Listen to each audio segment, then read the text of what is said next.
ang inyong tulay sa himpapawid ng serbisyo publiko. Ang Presidential Broadcast Service, Radyo Pilipinas, Radyo Publiko. Radyo Pilipinas. Radyo Publiko. Kinilala ng pang-international at prestigyosong Asia Pacific Broadcasting Plus Awards 2025 para sa kategorya ng Government Streaming. Ito ay dahil sa epektibo nitong pagsasanib ng mga tradisyonal na media tulad ng telebisyon, radyo at print para masabayan ang mabilis na pag-inog ng mundo ng digital at social media tungo sa mas epektibong paghahatid ng mahahalaga at napapanahong mga impormasyon sa mamamayang Pilipino. Kinilala rin ang Radyo Pilipinas dahil sa patuloy na pag-akyat ng rating. Ngayon ay matatag sa pang-4 na pwesto sa Mega Manila ayon sa pinakahuling Nielsen Radio Audience Measurement Survey. At sa social media, nakamit ang mahigit 2,000% pagtaas ng bilang ng mga sumusubaybay sa Radyo Pilipinas page sa unang bahagi ng 2025. Patunay ito na ang inyong Radyo Pilipinas, Radyo Publiko ay tunay na kaagapay ng inyong pamahalaan sa paghahatid ng serbisyo sa mga mamamayang Pilipino. Mula sa aming lahat, sa ngalan ng inyong pamunuan at mga kawani ng Presidential Broadcast Service, kasama ang inyong mga himpilan ng Radyo Pilipinas sa buong kapuluan, maraming salamat po sa inyong lahat, sa inyong pagtangkilik at pagkilala. Radyo Pilipinas. Radyo Publiko.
Yes, mga igala, mga adlaw ka natong tanan o welcome to sa ito paragupan sa itong tuluman ng tambayan sa Radyo Pilipinas. Kauban niyo Armando Feniquito, mga igala. Yes, mga igala, no?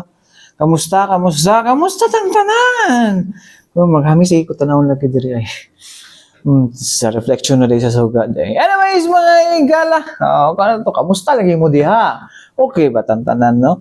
So anyways, mga igala, kato sa mga trabahante no nga pauli na I hope no nga namo sa kuano mayong kahimtang karong panahon na mga igala no, and of course mga igala kabalo ko nagpila mo pero nagapila mo dihang lugar no asa man mo karon dapita mga igala no, pila mo diha para makasakay sa katong love bus no or the DC bus, no? O anyways, may gala karong hapon no, ay karong takna atong hisgutan no, kining breakthrough ba no, kaning DC bus may gala no kay magdiri man kita padulong gyud no, kaning sa tuang Davao Bus Project may gala no nga ang ato ang public transport may gala no, majority alin itong itawag to mass transport, public mass transport nato mga igala mahimo na siyang kuno bus system. And then sa bus system ang mga igala no nagiginapan karon no kasama karon sa ginabuhat karon sa DC bus mga igala no nga kini unsa ni naa siya ginatawag na to nga bus stop to bus stop lang, and then nakoy ka kaning kan mga igala no ka-close mga igala di siya ganahan sa DC bus mo sakay kay layo lagi daw kay ang bus stop siya naugan. So ato ang kan mga igala is muna na ang training sa tuwa no kuha na ng bus stop mga igala no tawagan ni i-implement na ginang bus stop mga igala no, bus stop to bus stop no kay to create kaning kan mga igala ba no kanang dili mag-traffic ang atuang kuan ang atuang mga kadalanan. Mo na ang purpose na nga bus stop to bus stop lang gyud no. Okay, magnaanad mo to sa jeep good no, kaning naanad to sa jeep mga igala nga kuan kanang bisag asa ra tay hunong, di ba? Sa asa ra tay hunong tapos hala ato gusto ninyo kuan door to door na ana ta sa una tong mga panahon sa katong PU era, no? PU. O ana nga mga era which is dili siya kuan mga higala, dili siya kaning kuan no, dili siya maayo mga higala sa pagkakaroon sa nga setup sa tuang dakbayan, no? Ay tungod kato lagi kuan mga higala, no? Kining si tawagan ng mga higala, no? Kinahanglan lagi nato i-kuan gyud mga higala, no, nga dili na mag-traffic atong atuang kuan mga higala, no? Atuang mga kadalanan, no, tungod sa kadagan sakyanan. Pero dapat ang atong unahon kuan mga higala bawasan siguro, dili siguro jeep atong bawasan, no, bawasan nato ni mga private cars, pero well karapatan man na sa atuang kuan mga higala itong mga katawhan. But anyways mga higala, ato paminaw, no, ang kuan, no, ang kining pahayag, no, sa tuang LTFRB mga higala og Land Transportation Office mga higala, no, with regards anang kuan, no, with regards anang kuan nato sa bus system mga higala, no. So well ang ito na ko hypothetical lang mga higala, unsa makatabang, no, nga makuha ng traffic nato sa tuang DC bus mga higala. So anyways mga higala, ato paminaw, no, ang legal section assistant sa LTFRB, no, or Land Transportation Franchising and Regulatory Board Region 11 mga higala, si Attorney Dian Aubrey Salcedo mga higala, og ang kuan mga higala, no, ang hepe or ang head ato sa ning kuan mga higala sa matutapita, ang head sa Land Transportation Office Davao City North District nga si Sir Oscar Don Zamora. Paminaw na to. Kay Attorney Salcedo or kay Sir Dono. Ma'am, with the kung finally, hypothetical question lang, kung finally ma-approve na itong Davao bus system na to, ma'am, usa ang assurance na to, ma'am, nga mabawas-bawasan ng traffic, no, kay based observation karon, ma'am, ang pinakadaghan dito sa kalsada kay mga private vehicles and motorcycles. Siguro, sir, no, on the part of LTFRB, siguro it will change the perception of the public as to how public transportation operates. Because finally, they are going to appreciate na gwapo na ang transportation system nato. And so, mag-encourage encourage the people to use our mass public transit instead of bringing their own vehicle. So, kato, that's a big portion of lessening the traffic situation po. Sige, sir. So katulag murag napoy kwan karon, ma'am, medyo gamay confusion po or complain with regards especially sa DC bus, no, kay mga pasahero nga masuko kung dili sila i-drop ito sa mga gusto nga lugar, kay di ba ang DC bus is bus stop to bus stop lang. So murag with this, ma'am, no, nga murag naa sila confusions because sa Love Bus okay lang bisag asa basta loading and unloading area, unlike sa DC bus na bus stop to bus stop lang yun. I think, sir, sa ano man pud na sa city sa ilang information dissemination team na ang city ang DC bus is operating jud sa katong designated bus stops because part man pud to sa ilang kuan gud, sir, sa ilang program na atoan nang hinahinayan o practice and discipline the Davaoenes to dito gud mo na sa mga designated na bus stops. Part sa pilot testing, ma'am, no? Yes, sir. Okay. DC bus, attorney, ano permit, official permit din sa LTFRB? May special permit po ang DC bus. Yes, sir. Ano ba? Ha? May, wala, actually, maulang po na mo masuggest kaning disiplinado lang yun sa puta sa mga passenger. Kaya kita mga commuters, langanad maguto sa jeepney, pagpara na to, nauldayon ta. Sige, more on practice lang, it takes time to this kind of discipline. Mao na, kating ginabuhat sa LTFRB na to, sa local na to, nagmuhunong dito sa mga designated stops na to. Plus, makuha na nato ni wapo ng flow sa traffic sa to ang city. So mga higala, no, ang pahayag, no, sa tuang kuan sa Attorney Dian Aubrey Salcedo mga higala, ang legal section assistant sa LTFRB Region 11 o ang head sa LTO Davao North District nga si Sir Oscar Don Zamora mga higala. So mo no, tama ra pod gid to mga higala, no. So kung gusto mo masanay na mga higala, no, i-try ninyo kuan, although sa isa tag duha ra man ang mga bus diha sa tong kuan, no, i-try ninyo sakay, no, Ako nakasakay ko katulo na. Pero minut mo kumbaga pa sa to kumakauban sa buhat may gala. Singapore feels daw kayo ang Singapore, Dubai. Halas yung usama na. Usama na ang lugar mga gala no i-feel na ninyo. This is Davao feels. No. Anyways, mga gala, balik kita malang sa mga importante pa inom-nom ning atong sibianan. Balik kita mga igala din sa ito palaguban sa itong tulumanong tambayan sa Radyo Pilipinas. Kauban niyo Armando Feniquito mga igala no. Yes mga igala no.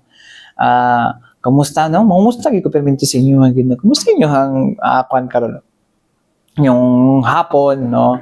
Are you feeling good? Ice cream yun. Ice cream good. Joke.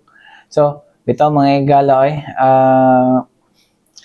at walang ang ginakaman ng tamo karon mga igala no kay para feel good ta karon mga igala karon mga taknaan no. So ilang gud ta mag serious gamay. Although kailangan ta magseryoso gamay pero pan lang dapat ba no kanang medyo chill lang no kay pwede mo taas tong BP.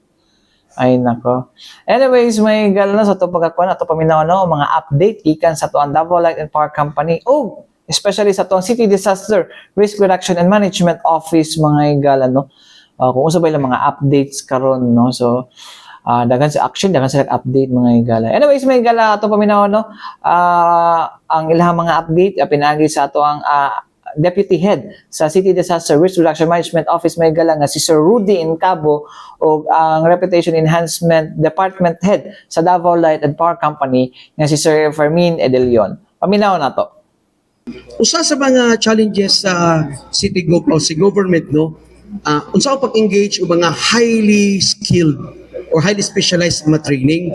So salamat mi sa Ginoo nga open karon atong HR as city government nga katong mga job orders o contract service na apoy latest na joint circular sa COA o sa DBM na dili lang mga regular plantilla employees i-send out nato for high level na mga specialized trainings.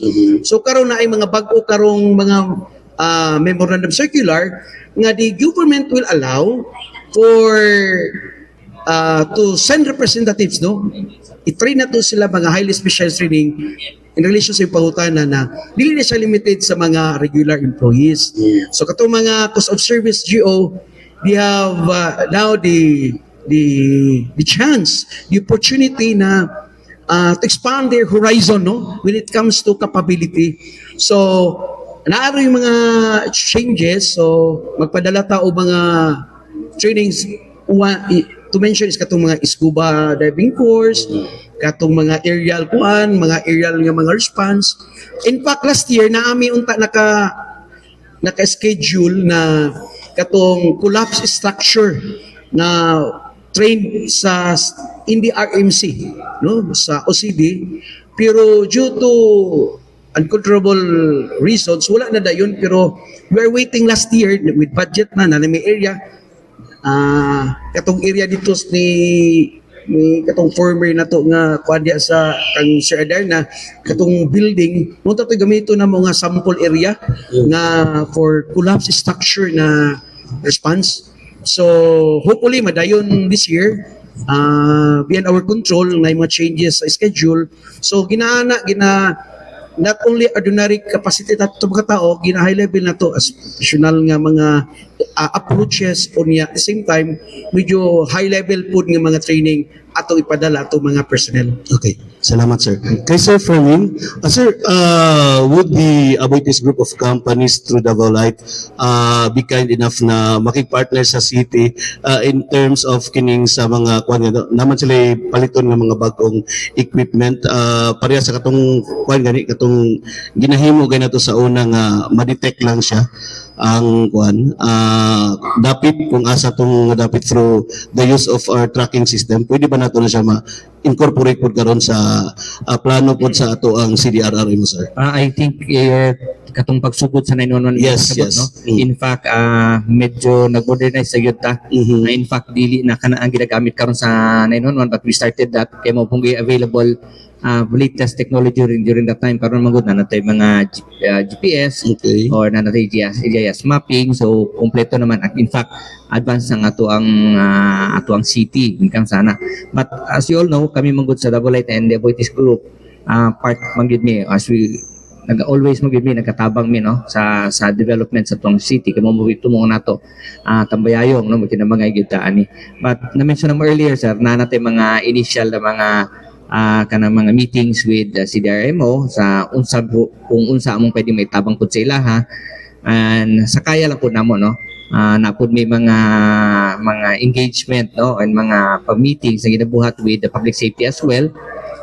Medyo katibukan mo gud atong gitan-awin. In fact, napatay CTTMO ng mga partnership pohon. Daghan tag mga proyekto na ginabuhat, but again, kani manggod siya kaning mga emergency response is only effective kung kita tanan magtinabangay ba na manggod tay mga limitations patag isa. In fact, kamo sa media dako kay magtabag, especially sa pag inform sa public about unsay mga latest, unsay mga dapat mo buhaton, unsay dapat dili buhaton no. And on our part po, definitely sa private sector, we would want to take part because kay kung aduna magay mga emergencies or mga disaster mahitabo, affected magutan tanan no, including the private sector. So siyempre unsa na to pagbalik dayon, importante din ha is that makigtambaya yung tawid the city government of Davao. Sir, appeal ba diri since you mentioned na traffic signalization is ato apong i-modernize katong atong modern na traffic scheme na diri sa syudad sa Davao. Kay naga-flashing raman pud gud siya karon sa ang mga traffic Hindi ko katubagan na. I think sorry. na mga projects na I think it's the CTTMO na ay mga proyekto regarding sir. To Sir Fermin. Sir, follow up lang sa statement you earlier. Okay. Given the resistance from Nordeco and the pending Supreme Court case, what is the most realistic timeline for the ERC to issue the CPCN, and what concrete steps is Davao Light taking to ensure service expansion proceeds despite these legal hurdles? Okay, ma'am. Actually, na-issuehan na tag CPCN sa ERC, provisional CPCN. It's actually an authority for us to operate already. Ang sa area labaw na kanana tayo dito possession karon sa Samal, maka-operate na kita. Kaya hinay-hinay naman hinuunta. So, we are targeting good na before karang mid of this year, maka-operate na gyud ta sa Samal and as well as Kapalong, and probably Tagum po. But sir, if the Nordeco continues to refuse asset negotiations and other concerns, how long would it realistically take for the Davao Light to build its own infrastructure, and what safeguards are in place to prevent prolonged service disruptions or delays for consumers in Davao del Norte? Okay, ma'am, again, no, as mentioned sa akong statement, we are still hopeful sa ilang full cooperation regarding ani. Kami naman sa Davao Light, if in the event na dili gyud ibaligya ang asset, we are ready naman gyud to put up our own asset. Muna ginabuhat na to karon sa Kapalong area, and in fact na naputay gibuhat from Mako to Tagum na mga linya. These are mga dagko na mga infrastructures no na importante sa pag-provide og reliable service din sa Davao del Norte and Davao del Orne area. How much would that cost you, sir? Karon ma'am, I cannot give you the figures, no. I don't have the figures karon. Sorry. Come again? A big number. Definitely kay kon mo gina siya. You're building an asset manggod, no. An asset din na sa ilaha. Ako si Sir Fermin, sir. Morning. Na-mention magod, although na tubag rin mo to ganina katong concern sa city with regard sa SARM bitaw, katong pagkuhan sa itong sa kuryente. Sa committee manggod sa environment, there is already a pending ordinance that was crafted by the committee, sa among committee sa Environment City Council, to establish EV charging stations in Davao City. Yes po. So, it will also demand additional load of electricity in Davao City. Kaya as of the moment, ang nahibalaan ako, VinFast is already keen on putting up 750 ka EV charging station. Wala pa labot ang BYD, not Davao City, China. wala ba tayo mamahimong problema sir with the supply of the power bisan og either full electric serve or hybrid ang ilang pagagamiton, kaya ang hybrid ba katong solar and electric? Okay sir, actually ang mga local mga distributors karon sa mga EVs naga-coordinate naman sa MOA and nagahatag sila og inputs on pila ka usually ka ganing unsa kadaghanon nilang ginabaligya. So tan-awon mo gud ato sir katibukan siguro sa Mindanao. Tan-awon nimo naa man gud tay pasado supply. In fact gahatagan nita og kuryente sa Visayas, no? So dili ta mag-worry ana karon na kanang mga concerns ning ana karon naagit enough supply na makuhaan. Thank you sir, kay mura na among giwori during the committee hearing kay isa na sa mga gi-raise nga question sa mga car supplier within Davao City. Thank you. Salamat po sir. Good morning po kay Sir Woody. Sir, naman ko yung mga aksidente dari sa Dakbayan. Tapos na-try daw og tawag ang kanay 911. Karon kay lisod daw kayong matawagan sir. Nya na po mga nabawas nga storya na pag matawag daw ang 911 daw gikuha sa national. Mga unta mi og kaning statement gikan sa inyo sir or kanang detailed ba nga ngano ni. Thank you so much. Okay. Sige, before ko nag-ani diri sir, nagpasabot ko kay this is a technical magud na issue no now. Before pag start na to call 911, kauban na to ang Davao Light. Ang among problema is katong prank callers o katong nonsense callers. Prank callers katong magtawag unya magbinuang katong mga way klaro or mga nonsense katumagong hello say number sa pizza anana.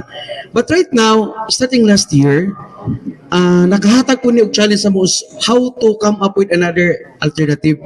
Kaya starting last year siguro coincidence pag-launch sa 911 ni Torre nagka-problema na meron sa receiving calls na mo sa 911 tungod kay one thing is naay mo tawag nga caller, for example, taga Davao, Matina. Ang mudawat karon ang Manila. Pag tawag ro sa Manila, ituyok na po siya diri sa 911 Davao. Ang tendency matraffic siya, kay na may pending calls pod nga taga local. So, nagatuyok siya. So, hangtod nga madugay na siya how many hours, sige ring, lahat kami makabulit, tagituyok na siya. Meaning, dili siya direct na ma-receive sa atuang emergency call 911 sa Davao kay mutuyok siya. Isa. Napoy situation nga ang mutawag sa among ang call center Manila kay magpa-respond og taga Cebu, taga Visayas, Mindanao muna ikaduha. Napoy the third nga scenario na ang taga Luzon og taga Visayas rekta na makasulod sa linya sa 911 sa Davao. Muna karon nga usa sa mga problema na mo nga siyempre sa pipeline among good ay di man to ba detectin sa taga Davao dili nagka-problema ka ang prior calls which urgent emergency nga taga Davao dili din siya namo ma-receive kay naa naman ni sulod nga taga other places Visayas and Luzon. Hangtod karon we're in fact isa to ka rason nga nangita pamagi among expert. Salamat po sa Ginoo kay we have CDRMO Steve Jobs and CDRMO Bill Gates nga naka-discover usa o pamaagi. Yeah. Unya gipasalamatan po na mo ang legislation ni Councilor Militar kay naatay bagong ordinance. This would justify nga dili na ta mo tawag og telcos karon sa Smart Globe o kanang dito o dire doon. Tungod kay hopefully karong tuiga we are in the process of palita na ang concept. Prepare na ang blueprint, master plan. Amo na lang ipamalit karon kay na-approve man for this year's budget para to palit ko ni no appropriation. So, natay apps this year in 6 months may mo na mong trabahon o niya natay pilot testing. May tabo ni ron mura ni siya og messenger or ways pero pag this would also help katong natabo sa in relation sa katong capsizing kay pag on mo kung nakay load or naka-on ay imong imong data pag on mo ang data mas mauna og magamit nimo tong apps for CDRMO, nya pag dial nimo on that real time makuha na mo ang coordinates asa ka. Nanay mapping mo sirit ana kung asa ka nagtawag. So kung mugawas ka na sa jurisdictional map sa Davao, cancel ka na mo or kaon na mo imong data kung unsa imong response kinahanglan. But kat kumadayon ni tuiga karon, pagtawag mo sa message apps, di na tumawag kay telco, mao na ni atong platform nga mutawag ang taga Davao sa katong apps nga gamiton nato. Magamit ang siguro ang telco kung mga landline, mga regular numbers tawag na sir no, kanang 29 blah blah. So kung by telephone, direkta. Ang problema karon, thank you for that question, kay it would reach out sa ato mga Davaoenos. Ang struggle na mo kung ang imong gamiton nga prepaid kana galing card, tako among problema sa prepaid kay dili gyud siya mo connect dayon sa Davao City. Magtuyok-tuyok pa siya asa ang mo receiving call, dakong chance ito sa Manila. Ang dali na mong makomodik katong regular numbers nga landline o kining prepaid plan. Ang problema no kanang kanang postpaid postpaid regular numbers nga through fiber na linya o kining siguro ko ni kay para maklaro o kanang postpaid ma-receive na mo ang kanang prepaid nga cards mo na among problema karon kay dako chance nga iyang receiving routing call dili dayon rekta sa Davao City call 911. Sir, balik dito sa app, sir ba? Mo ba nitong gi-aprobahan sa Davao City Council, sir, nga katong smart? Yeah, Serial Care. Serial Care. Stands for, acronym siya, Smart Emergency Response and Locator dash Computer Aided Response and Emergency Dispatch. So, acronym niya is Serial Care. Kining serial, version ni Councilor Bunlitar sa City Council. Niya naghangyo mi nga ma-appealing cared kay kining amo mga expert. Ako nang gi-mention ganina, nagtan-aw ro sila sa Facebook amo ang division sa ICT. Mo nang gitawag na ako sa ila mga amo either imo Bill Steve Jobs o Bill Gates kasi sila ang nag-conceptualize. 2 years ago, that was 2016 pa, kung ma-come up ani nga problema, gistudihan na nila nga gamiton ang apps sa phone. So kung na kay apps anywhere magamit nato, hopefully this year maluyan sa Ginoo na naman amo gikinahanglan. Ordinance, natay budget, unya ongoing na ang ato ang procurement sa mga hardware equipment. So for the record, kini nga apps, sir, no, kay matik nga mabalaan kung asa dapat ang location sa ang imong geographical location. So kung in application katong napakutan na ganin Maya nga in kaso madala sa loud so kung maka-access ka, maka-trigger ka sa messenger, ma-determine mo asa imong most probably exact or dili sa 00 pero at least when it comes to ordinates ma-determine na mo kung napaba ka sa jurisdiction sa Davao City. Thank you so much, sir. Kay Sir Fermin po, sir, mga tanong ko, sir, ba sa update sa ato ang underground cabling. Ako to nag-chat sa iyo. Okay, balikan ti kami. Nagtubag ko Nagtubag ko, ma'am. Wala di ka natagan sa imong ipangayon na mga videos. Wala ko gi-replyan na, sir. Sige. 50%, no? Sir, usap, sir. Okay, we are done with the first half. Kalimutan ko sa mga details na first half ana niya sa kaning Ramon Magsaysay Avenue. So agi ka na siya sa dinhi sa postal office hantod sa Suaso. From Suaso hantod sa Ramon Magsaysay, ongoing na siya karon. Nalatay mga equipment na ginahulak. Some of the katong mga gipangkalot nato na restore na nato na siya. But definitely will provide you with some of the photos and documentation sa mo din sa iyahan, no? But we are targeting na mahumana siya by March of this year. Hopefully before araw ng Davao. Okay, na-extend na mo siya dapat magud mahumana to na siya tong December. However, na magud tay mga equipment to wala ni abot on time. So, muna siya na ayan ako sa delay niya. But we're hoping na before magsugod ang araw ng Davao ma-energize na natong area. After ba, sir, na pa by next na target? Actually, base sa ordinansa, ang next is ang napay duha, no? Kaning diri sa kaning Ponciano Reyes Street or Sibangway area ug kaning sa kuan sa Layo ba na? Hindi na nakalimutan ko sa pangalan sa dalan.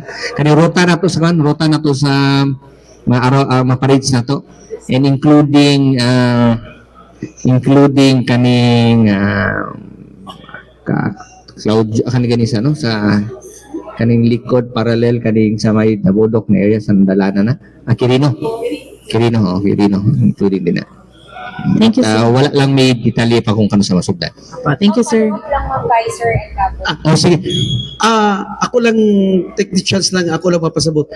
Kinimanggong ato ang gidevelop karon nga apps, ako ra klaron nga nagsugo ni sa Davao Light katong ICAPD, itong Emergency Computer Aided Dispatch nga kung inyo ma-remember katong ganing ingon si Mayor Duterte sa una nga unsay number sa inyong electric pole. Niya naay mapping.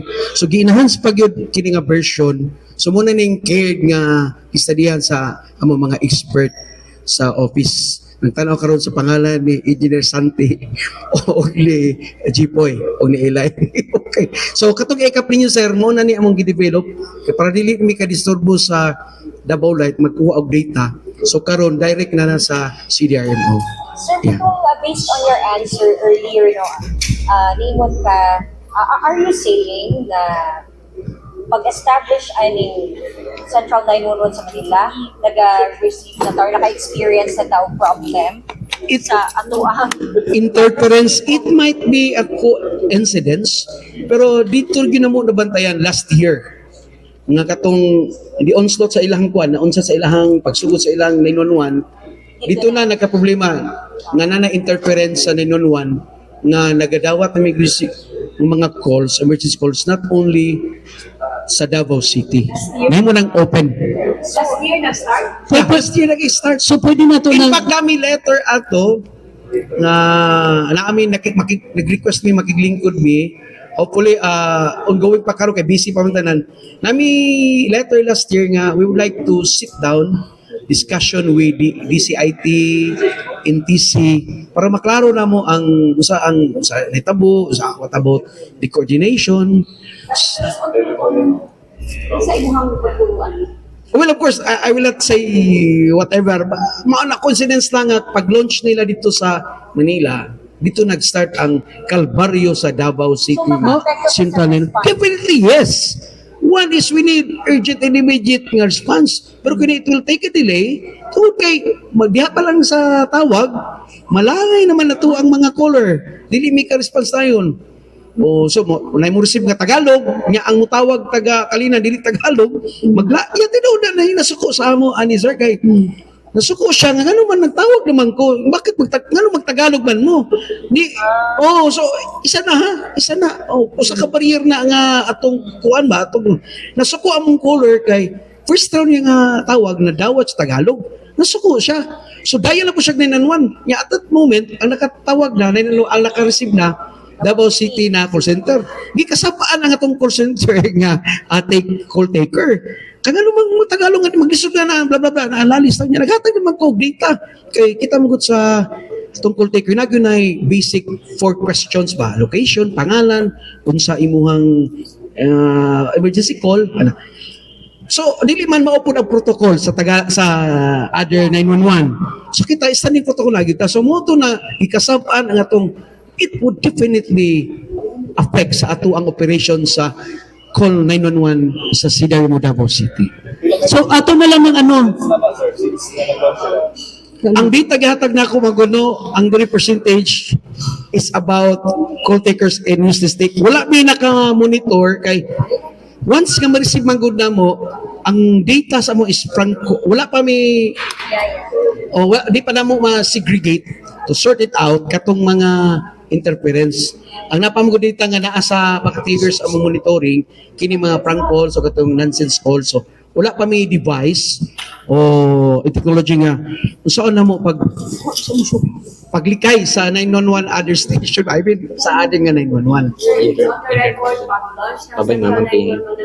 It might be coincidence. It might be coincidence. Last year.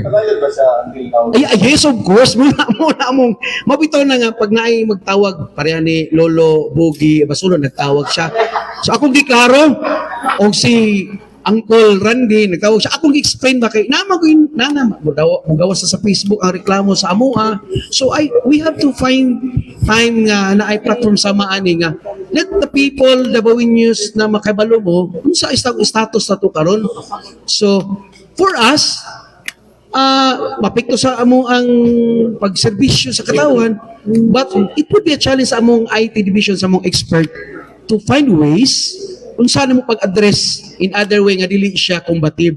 So mo to nga kining cared, in fact i-present niya sa Singapore karong March kay while pero mas may ako i-share lang while ato atong paramedics na palit man big tablet sir. Well, nagato to siya, wala dito on the spot ang ato ang paramedics, ang SPMC doctors maghatag na siya diagnose. That will be a worldwide nga i-present sa Singapore by March. Kung sa comment nga live ang ato ang pag diagnose atong doctor sa SPMC experts ug sa amo ang tablet sa ambulance sa paramedics. This interference will go on. Well, that would be a problem nga ma-address sa telcos. Dapat legal remedies, attack management. Pero dito sa amo ang level sa tactical operations, nangita mig ways nga makalikay ana nga kon kay mapiktahan magud ang serbisyo sa ato ang to save lives sa Davao City. So mo to mga higala no, ang mga pamahayag no nilang Sir Rudin Cabo Mahigala, Deputy Head sa City Disaster and Risk Reduction Management Office Mahigala og sa Davao Light and Park Company Mahigala pinagi silang Reputation Enhancement Department Head nga si Sir Fermin Edelian. Pero ito kung kuyawa tong gingon nila no na naday interference and diversion Mahigala nga nakaapekto no sa serbisyo sa 911 ngadto sa to ang mga nagapatawag emergency. Well, wala kini natutukan Mahigala no nga problema na ni pag-abot diri sa tuang part no kay imbes nga madiretso sa tuang linya maabot pa dito sa kauluhan o dahil kaning confusion no so di ba po na tumabasol po mga higala alangan naman ang Davao City may mo adjust ana no nga ang Central 911 mga higala no since 2003 pa na di ba sa una matati dial 117 mga higala. Wala lang ito ipadayan itong 117. 911 gihapon. Okay, mas nakauna ba yung mga higala? Mas nakauna ba yung Davao City na? 2003 pa. So 23 years ago na ang Central 911. Ay, Diyos ko, dapat magsabutan gina siya mga higala, no? Kay disadvantage na para sa mga nagapangayog emergency. Kinayuban na mga higala, no? Instead nga, mato dito silang ilang call center, maabot inon diri sa Davao. So, vice versa, no? Lagi disadvantage, no? Kung tama na siya mahigala, ma-resolve na. No? Anyways, may higala matay kung oras ang alam sa Tibok Persa. Sa DXRP Radyo Pilipinas, Radyo Publiko Davao, ako yung nakauban, Armando Finiquito. Alang sa tambayan sa Radyo Pilipinas, hangtod sunod na sa dagang salamat o may adlaw ka na itong tanan.